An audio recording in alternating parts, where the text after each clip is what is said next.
Hello दोस्तों, मित्रों एवं मेरे प्यारे बच्चों।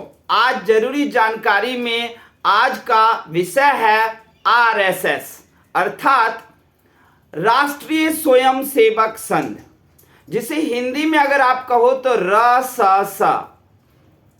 रसस भी आप इसको बोल सकते हो। इसके बारे में हम बहुत सारी जानकारी इकट्ठा किया है।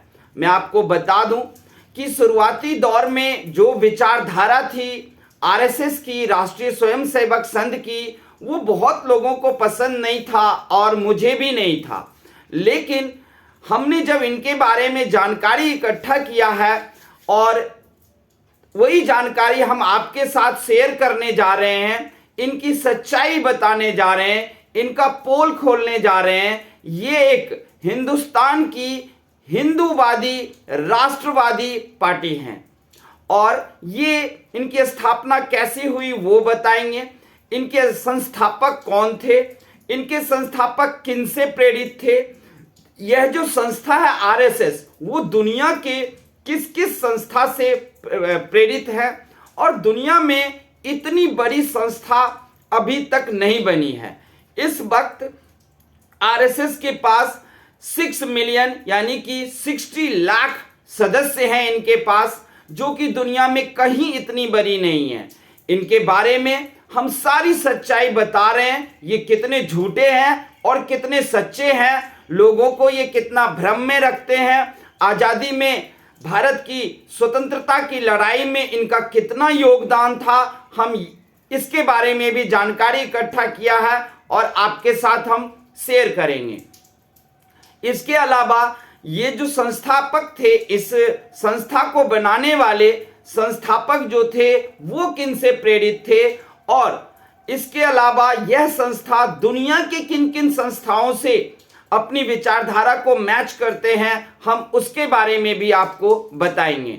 तो आइए सबसे पहले हम इनके बारे में जो चर्चा शुरू करेंगे वो ये है कि हमारे भारत देश में एक शहर है नागपुर, याद ही होगा महाराष्ट्र में है ये। नागपुर में राष्ट्रीय स्वयंसेवक संघ का मुख्यालय है यानी कि हेड ऑफिस है।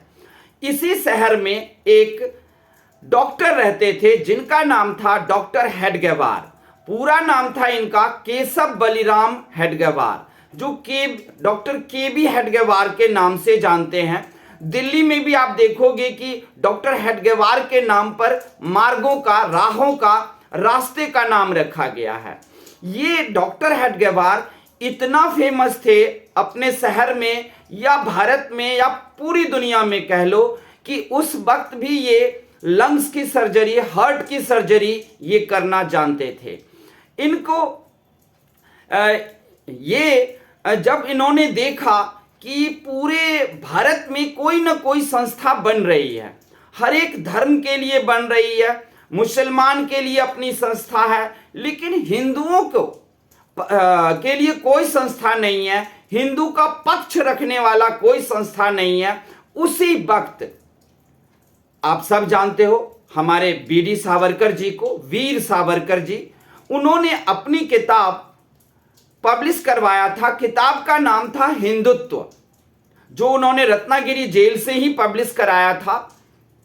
हिंदुत्व को जब डॉक्टर हेडगेवार पढ़े तो इन्होंने सावरकर जी से प्रेरित हो गए और सावरकर जी से प्रेरित हो गए।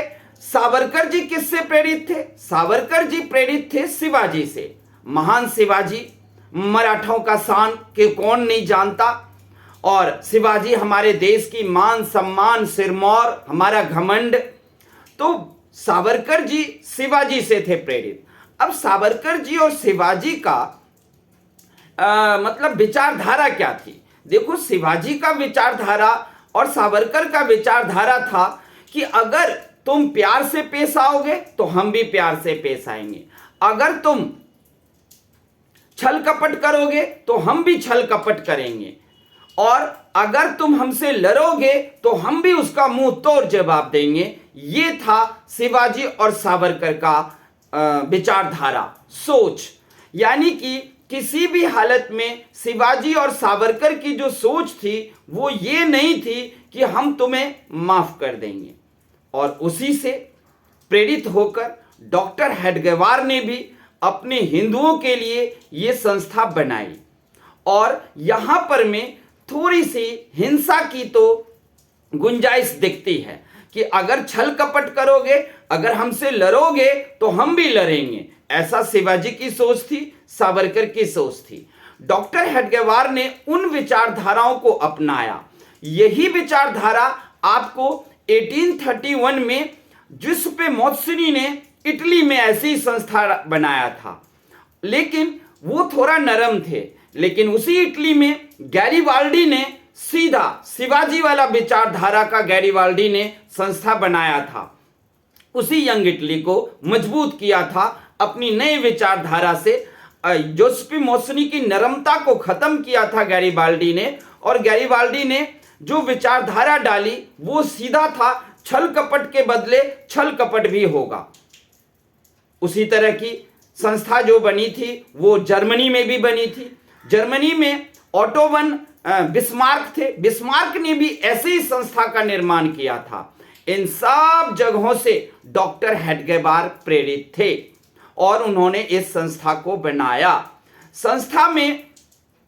संस्था को इन्होंने सोचा कैसे बनाए, क्या करें, तो हिंदुओं के लिए सोचकर इन्होंने इस संस्था को की स्थापना किया। और कब? तो 27 सितंबर 1925 को, उस दिन विजयादशमी थी, और उसी दिन डॉक्टर हेडगेवार ने आरएसएस राष्ट्रीय स्वयंसेवक की स्थापना किया। इसके अलावा अब हम अगर इसे देखें कि इन्होंने क्या क्या काम किया है, डॉक्टर हेडगेवार के अलावा अभी बहुत सारे इसमें इनके संघ चालक हुए हैं। इनके चीफ को संघ चालक बोला जाता है। अभी इस वक्त जो आपका वर्तमान में संघ चालक है वो है मोहन भागवत जी, और अभी वर्तमान में जो आपके सेक्रेटरी हैं, यानी कि राष्ट्रीय स्वयंसेवक संघ के जो अभी सेक्रेटरी हैं, सचिव हैं, वो है दत्तात्रेय होसाबले। इसके अलावा भी बहुत सारे इनमें संघ चालक हुए हैं जो बहुत फेमस हुए हैं। जैसे कि पहला तो डॉक्टर हेडगेवार थे ही, उसके अलावा लक्ष्मण वासुदेव, उसके अलावा एमएस गोलवलकर, ये सबसे ज्यादा फेमस हुए हैं। हेडगेवार से भी ज्यादा फेमस हुए हैं ये गोलवलकर जी, क्योंकि ये पूरे 33 ईयर्स 33 साल तक संघ चालक रहे हैं।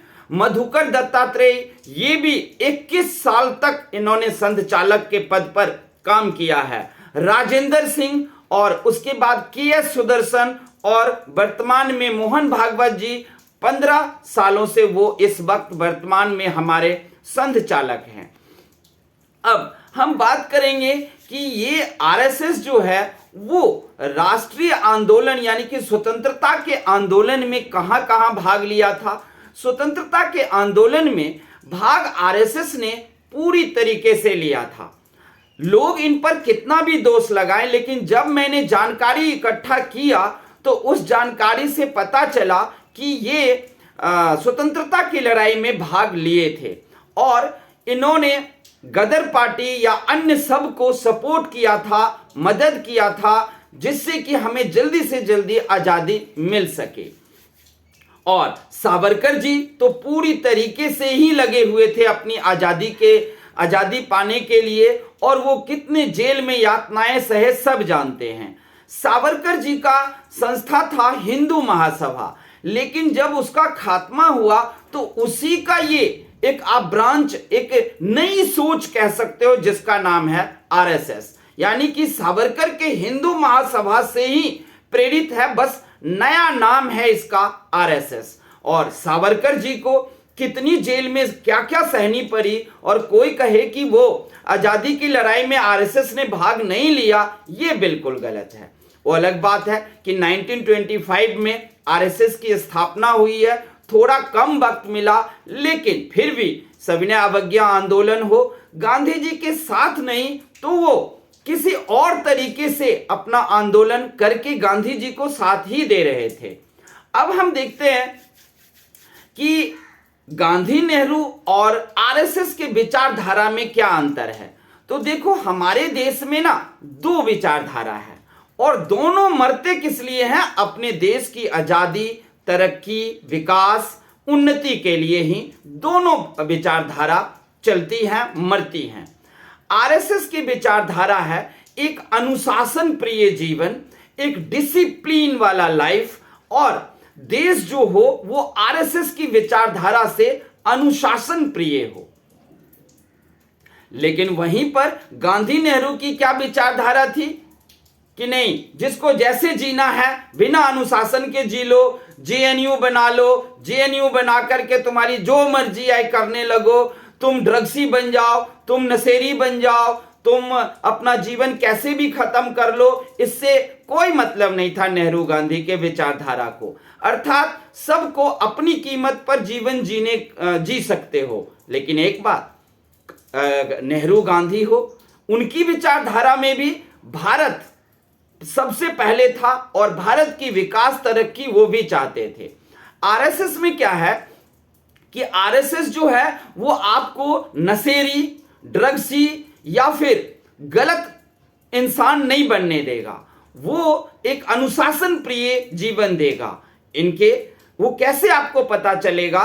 तो आरएसएस की जो आश्रम कह लो, जिसको आश्रम कहते हैं, उस आश्रम को आरएसएस में शाखा बोला जाता है।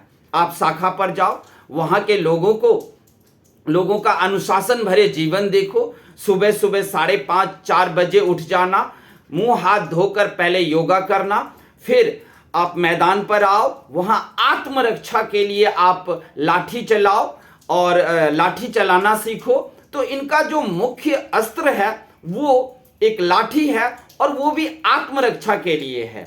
उसके अलावा हालांकि ये शस्त्र पूजा भी शाखा में करते हैं। इनके शस्त्र कौन कौन से हैं? लाठी, तलवार और जवेलिन यानी कि गोला भाला फेंकना, और डैगर यानी कि छुरा, ये सब इनके शस्त्र हैं और इन शस्त्र अस्त्र की ये पूजा भी अपने टाइम से करते हैं। याद रखना, इन्होंने कभी भी, मैं जो इनको बोल रहा था आप लोगों को कि मैं पोल खोलूंगा, इनमें कितनी सच्चाई है, तो सच्चाई ये है कि इन शाखा वालों ने अपने हथियारों का कभी भी गलत प्रयोग नहीं किया है। ना ही किसी जगह पर में जाकर आप देखोगे कि इन्होंने एक मारकाट मचा दी है अपने अस्त्र शस्त्रों से। हाँ, ये बात जरूर है कि इन अस्त्र शस्त्रों का किस लिए रखा गया, तो देखो, इन्हीं अस्त्र शस्त्र रखने के कारण ना शुरुआती दौर में मुझे ये संस्था पसंद नहीं था। लेकिन मैंने देखा कि जो दूसरे धर्म में संस्था हैं उनके पास भी अस्त्र शस्त्र हैं। वो तो बम गोली छोड़ते हैं, लोगों को चौक चौराहे और भीड़ भरे बाजार में बम लगाकर उड़ा देते हैं।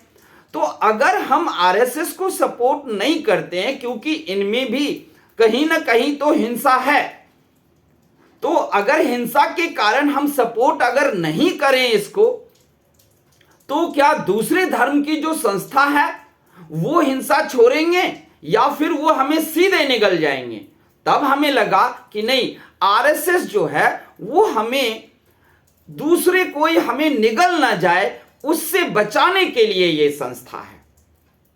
और फिर मैं इस संस्था के सपोर्ट में आ गया और इस संस्था के सच्चाई को जाना ही नहीं, आप लोगों ने भी देखा होगा, कश्मीर आतंकवाद से भरा हुआ था, लेकिन जब वहां बाढ़ आया तो आरएसएस के सारे कार्यकर्ता उतर गए मदद के लिए। आपको कहीं भुज में हो या किसी भी जगह पर भूकंप आया हो, आप देखोगे 10 मिनट नहीं लगते हैं और आरएसएस के सारे मेंबर सदस्य लोगों की सहायता के लिए अपनी जान की बाजी लगा देते हैं। अब इस जगह पर आकर हमें सच में लगता है कि ऐसे हमें राष्ट्रवादी पार्टी की जरूरत है। हाँ, अगर ये हमें अनुशासन में रखना चाहता है, हमें बिगड़ने नहीं देता, हमारी जिंदगी को नरक नहीं बनने देता, तो इसमें गलत क्या है? हाँ, ये बात भी है कि ये अपने धर्म को भी लेकर चलते हैं, क्योंकि इनका मानना है कि धर्म और अनुशासन ये जीवन को स्वर्ग बना देता है। तो आप बताओ कि अगर धर्म का नियम और अनुशासन का नियम अगर ये हमसे पालन करा के हमारे जीवन को स्वर्ग की भांति बना रहे हैं, तो इसमें क्या गलत है? कौन नहीं चाहता कि हम एक नियम पूर्वक जीवन जिएं, क्योंकि जिंदगी का नाम ही है नियम। जिसके पास रूल रेगुलेशन नियम नहीं है उसकी जिंदगी कोई जिंदगी नहीं होती। जिसके पास रूल नियम नहीं है वो तो जानवर के समान ही है ना। हाँ, एक बात भी तय है कि युद्ध आरएसएस से अगर कोई युद्ध करेगा तो ये भी युद्ध करेगा, लेकिन क्या युद्ध किसी मसले समस्या का हल है? नहीं। युद्ध को ही जन्म देता है, या फिर युद्ध किसी मसले का हल नहीं निकालता, वो सर्वनाश कर देता है और फिर एक नई दुनिया की शुरुआत होती है। जैसा कि कुरुक्षेत्र में पांडव और कौरव लड़े और उसका क्या हुआ, पूरी तरीके से सर्वनाश हो गया और राजा परीक्षित से एक नई दुनिया की शुरुआत भगवान श्री कृष्ण ने शुरू किया। तो युद्ध कभी भी युद्ध को ही जन्म देता है। ऐसी ही सोच रख करके हम आरएसएस को भला बुरा कहते आ रहे हैं। इसके अलावा अब हम बात करेंगे कि इनको किन किन बातों पर भला बुरा कहा गया है, इन पर दोष लगाया गया है। पहला दोष कि इन्होंने आज़ादी की लड़ाई, स्वतंत्रता की लड़ाई में बढ़ चढ़कर हिस्सा नहीं लिया, लेकिन ये बिल्कुल गलत है और गलत सोच है। इन्होंने आज़ादी और स्वतंत्रता की लड़ाई में भाग लिया था। जो हमने जानकारी इकट्ठा किया है उस जानकारी से ये हमें मालूम हुआ। इसके अलावा इन पर दोष लगाया जाता है कि ये औरतों को अपनी शाखा में एंट्री नहीं लेने देते, लेकिन अब औरतों और महिलाओं को भी ये अपनी शाखा में मेंबर बना रहे हैं। अब यहां से इनकी लोकप्रियता कुछ ज्यादा हो रही है। आगे इन पर दोष लगाया जाता है कि ये मुसलमान विरोधी हैं, लेकिन अभी कुछ दिन पहले अगर आप मोहन भागवत जी के बयान को सुनोगे, उन्होंने कहा कि इस भारत देश में 30 करोड़ मुसलमान रहते हैं। इस 30 करोड़ मुसलमान को हम कहां भेज देंगे? हम इन्हें अलग कहीं भेज नहीं सकते।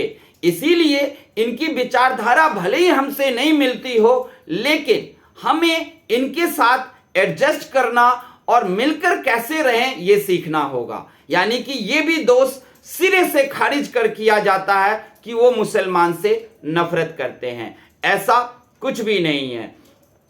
इसके अलावा इन पर अगला दोष है कि इन्होंने 1950 से लेकर 2002 तक इन्होंने तिरंगा नहीं फहराया। देखो, इन्होंने तिरंगा नहीं फहराया, उसका वजह है कि 1950 से लेकर 2002 तक आरएसएस का तो सिर ही किसी ने नहीं उठाने दिया। नाथूराम गोडसे ने 1948 में महात्मा गांधी की हत्या कर दी। उसके बाद आरएसएस पर बैन लगा दिया गया। आरएसएस के मेंबर्स और इनकी जो शाखाएं थी वो सब चुपके से चल रही थी। वो कब निकल के तिरंगा फहराते ये नहीं समझ में आ रहा है किसी को। उसके बाद 1975 में जब आपातकालीन इंदिरा गांधी जी ने लगा दिया, तब क्या हुआ? तब फिर इन पे बैन लगा दिया गया। यानी कि 1950 से लेकर 2002 तक या तो कांग्रेस की शासन रहा है या फिर अन्य पार्टियों का। बीजेपी कभी आए ही नहीं है। तो ऐसे में आरएसएस को तो मिटा देने की कोशिश की गई थी, इनको खत्म कर देने की कोशिश की गई थी। इनके मेंबर पर तरह तरह के दोष लगा करके और जेल में ठूसे जाते थे। फिर ये कब सामाजिक रूप से या कब खुले में आकर ये तिरंगा फहराते? इस संस्था को खत्म करने की तो हर कोशिश की गई थी, लेकिन 2002 में आकर के जब अटल बिहारी वाजपेयी प्रधानमंत्री थे, आरएसएस को थोड़ी सी राहत इन्होंने प्रधानमंत्री होकर दिलवाए। हम बता दें कि आरएसएस को जब मिटाने की कोशिश की गई कांग्रेस पार्टी के द्वारा या नेहरू फैमिली के द्वारा, तो इन्होंने भी सोचा कि नहीं, हमें एक संस्था के रूप में सफलता नहीं मिलेगी, हम अपनी देश की सेवा नहीं कर पाएंगे एक संस्था के रूप में, क्योंकि सत्ता के अधिकारी जो हैं वो तो हमें मिटा देना चाहते हैं। इसलिए इन्होंने भी सोचा कि हम भी एक पार्टी बनाएंगे और उन्होंने बीजेपी पार्टी बना लिया। और बीजेपी पार्टी जिसकी स्थापना ही 1982 में हुआ था और कमल छाप लाया। हालांकि पहले भी था आरएसएस की राजनीतिक पार्टी जिसका नाम था उसका और उनका चुनाव चिन्ह था दीप छाप था और लेकिन उसके बाद जो है तो इन्होंने अपने पुराने दीप छाप जो इनका था वो छोड़ करके इन्होंने चुनाव चिन्ह कमल लिया और बीजेपी नया नाम रखा। और बीजेपी उसके बाद से 1999 तक कहीं थी ही नहीं, लेकिन 99 में इनकी जीत हुई और 2004 तक अटल बिहारी वाजपेयी जी प्रधानमंत्री रहे। तब जाकर राष्ट्रीय स्वयंसेवक संघ जो है खुलकर लोगों के सामने आने लगे, उनकी शाखाएं भी हुई। अब इनका जो ड्रेस को देखा जाए तो अगर ड्रेस इनका है तो पहले इनका शॉर्ट्स था एक, यानी कि हाफ पैंट था खाकी कलर का और सफेद शर्ट था, कमीज था। लेकिन अब ऐसा नहीं है। जब से आरएसएस के से निकले हुआ बीजेपी पार्टी जब काफी ज्यादा अब शासन में है, सत्ता में है, तो निश्चित तौर से हम कहेंगे कि अब खुलकर सामने आए हैं आरएसएस, उनको भी अपनी आमदनी का स्रोत मिल ही गया होगा। तो अब ये लोग अब फुल पैंट में आ गए हैं और फुल पैंट और कमीज सफेदी है और खाकी कलर का अब इनके पास फुल पैंट है। अब हम बात करेंगे कि आरएसएस और मोदी की। डेफिनेटली मोदी भी कभी आरएसएस के मेंबर थे, लेकिन आरएसएस में रहकर कोई भी व्यक्ति चुनाव तो नहीं लड़ सकता, इसीलिए वो बीजेपी को ज्वाइन किए और बीजेपी के आज मोदी हैं। लेकिन मोदी कहां के हैं? तो मोदी भी आरएसएस से ही, आरएसएस के जन्मे हुए ये भी व्यक्ति हैं। इसके अलावा अगर हम देखें इनके बारे में कि कांग्रेस और आरएसएस दोनों की विचारधारा, तो मुझे याद है कि एक बार एक कॉन्क्लेव चल रहा था, सभा, और उसमें अरविंद केजरीवाल जो हैं वो मंच पर थे, उनसे प्रश्न पूछा जा रहा था और प्रश्न पूछने वाले ऑडियंस में जावेद अख्तर भी थे। जावेद अख्तर ने केजरीवाल से क्वेश्चन किया था कि एक बात बताइए, आपकी विचारधारा क्या है, क्योंकि इस देश में दो विचारधारा चलती है। एक विचारधारा है आरएसएस की और उसकी विचारधारा भी अपने देश के लिए ही है, अनुशासन प्रिय है, डिसिप्लिन है और वो अपने सपनों का भारत बनाना चाहता है। कांग्रेस भी अपनी विचारधारा से चलती है और कांग्रेस की भी अपनी विचारधारा है। लेकिन केजरीवाल जी, क्या आप बताएंगे कि आपकी विचारधारा क्या है? आप कौन से विचारधारा से अपने सपनों की भारत बनाना चाहते हो? क्या फ्री देकर, मुफ्त देकर के आप चीजों को अपने भारत देश को सपनों का भारत बनाओगे? केजरीवाल जी चुप हो गए थे। तो यहां जावेद अख्तर जी ने बिल्कुल सही क्वेश्चन किया और आपके भी दिलों को छुआ होगा ये क्वेश्चन जब सुना होगा कि सच में इस देश में दो विचारधारा है, एक आरएसएस की और दूसरा है कांग्रेस की। दोनों ही अपने अपने टाइप से अपने सपनों का भारत बनाना चाहते हैं, लोगों की जिंदगी को स्वर्गीय बनाना चाहते हैं। वो अलग बात है कि कांग्रेस आजादी देती है कि आपको जैसे भी अपनी जिंदगी जीना है जियो, अपनी कीमत पर जियो। लेकिन आरएसएस कहेगा नहीं, अपनी कीमत पर तुम नशेरी बन जाओगे तो हम तुम्हें नशेरी बनने दें? कभी नहीं। हम तुम्हें योगा देंगे, हम तुम्हें अस्त्र शस्त्र की ट्रेनिंग देंगे, हम तुम्हें आत्मरक्षा की ट्रेनिंग देंगे। क्योंकि आरएसएस के पास जितने भी अस्त्र शस्त्र हैं जिनकी वो पूजा करते हैं, वो सारे अस्त्र शस्त्र देखोगे कि वो आत्मरक्षा के लिए है। वो ऐसी कोई शस्त्र अस्त्र नहीं है जो एक पूरी भीड़ को एक साथ मार दे, या फिर कोई AK-47 ऑटोमेटिक गन नहीं है कि आप मुंबई के रेलवे स्टेशन पर जाकर कोई आतंकवादी उसको धू धू धू धू धू चलाने लगे। ऐसा कोई कुछ नहीं है इनके बारे में।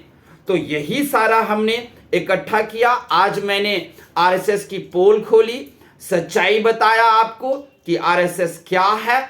देखो, कुछ लोग होते हैं इस दुनिया में जैसे डॉक्टर हेडगेवार, शिवाजी, वीर सावरकर, इनको ना राष्ट्रवाद की ना ततैया काट लेता है। और ऐसे लोग आते कहां से हैं ये दुनिया को समझ में नहीं आ रही है। एक तरफ गांधी, नेहरू हैं जिनकी विचारधारा ये ऐसी है कि तुम मरो, अपनी मर्जी से मरो, हमारा क्या।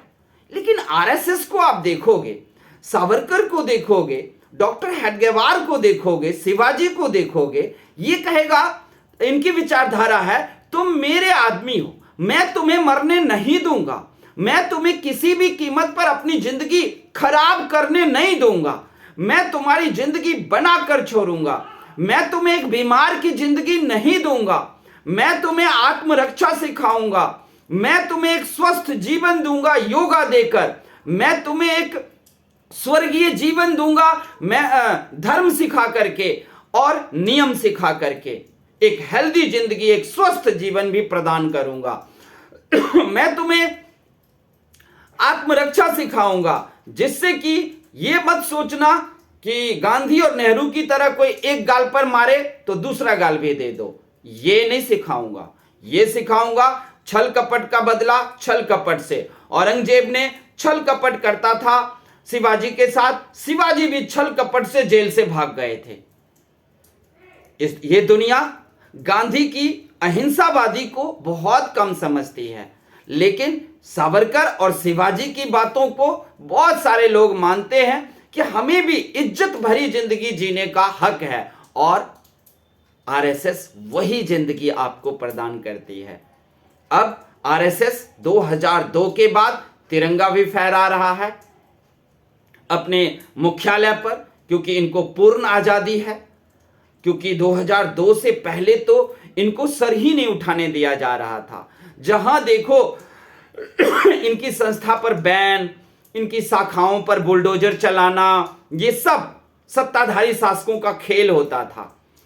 लेकिन जब इन्हें पूरा खुलकर सिर उठाकर जीने का जब मौका मिला है, तो देखो ये तिरंगा का सम्मान कर रहे हैं, तिरंगा को फहरा रहे हैं। और यही नहीं, तिरंगा को एक बार सबको याद है कि नेहरू जी तिरंगा फहरा रहे थे, वो फंस गया था, तो आरएसएस का मेंबर का एक लड़का उस पर चढ़कर उस तिरंगे को खोला था। और जब नेहरू जी ने ये बात कही तो डॉक्टर हेडगेवार को पता चला, तो डॉक्टर हेडगेवार भी उस लड़के से मिलने गए थे कि तुमने तिरंगा के लिए इतनी बड़ी सम्मान भरे कार्य किया, तो कैसे कह सकते हो कि इन्होंने तिरंगा का अपमान किया। हाँ, इनका अपना प्रतीक जरूर है, इनका अपना राष्ट्र ध्वज है भगवा ध्वज।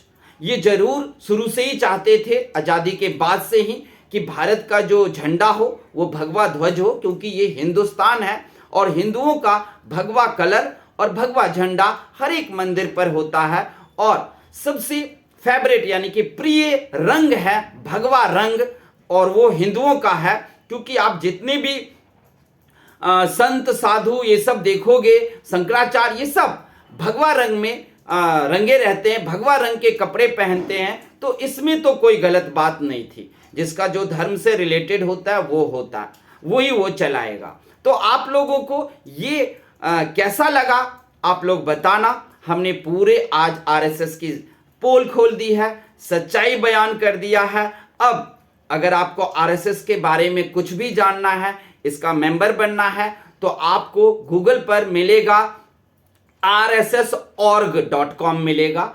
rssorg.com पर जाकर आप इसका मेंबर बनिए। मैं भी इसका मेंबर बन चुका हूं, और पहले ही साल 2 साल पहले ही मैं इसका मेंबर बन चुका था। जब ये ऑनलाइन मेंबर बना रहे थे, तब सबसे पहले तो मैंने इनके बारे में सब कुछ पता किया, और फिर दिल से मैं इनका मेंबर बन गया।